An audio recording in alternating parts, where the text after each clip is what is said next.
Lucha, represión, libertad y derechos son solo algunos de los conceptos que recoge el reciente libro que sobre su propia historia ha editado Comisiones Obreras de Cádiz. Los comienzos del sindicato se enmarcaron en tiempos de duros recuerdos. Recuerdo un compañero de Trebujena que nos contaba cómo lo que le impresionó a él ver a un hombre en su trabajo caerse al suelo desfallecido de hambre, de pura hambre, ¿no? Y cómo él llegó a la conclusión de que aquello era indignante, que aquello no se podía tolerar y que había que hacer algo por cambiar la realidad.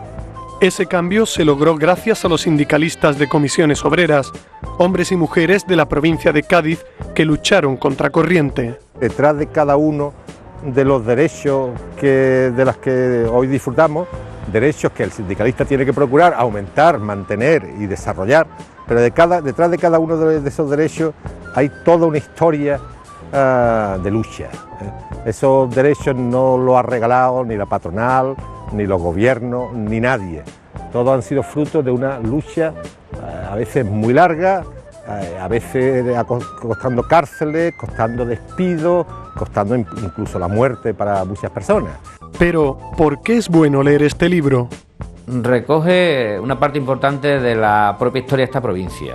Creo que no se hace sin sectarismo de ningún tipo, y además porque creo que también tienen, tanto en su génesis como lo que es el contenido del libro, pues esos valores que hoy algunos cuestionan, y sin embargo que pueda entender que hay organizaciones que siguen primando esos valores: la solidaridad, el compañerismo, el concepto de clase, la necesaria igualdad entre géneros y además en el trabajo. Tiene una serie de cuestiones que hacen como un elemento de reflexión permanente de lo que debemos y queremos ser los trabajadores y las trabajadoras.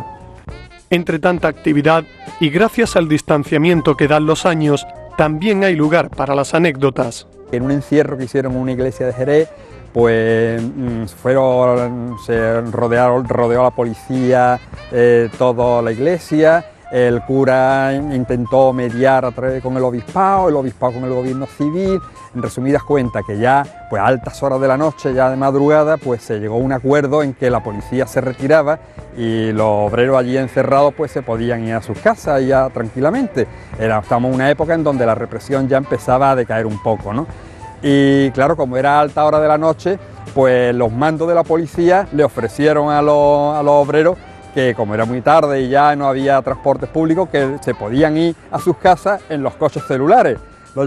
Y claro, ninguno se atrevió a aceptar el ofrecimiento, ¿no? Tal y como dice el secretario provincial, este libro servirá para conocer el pasado, pero sobre todo para mirar hacia el futuro.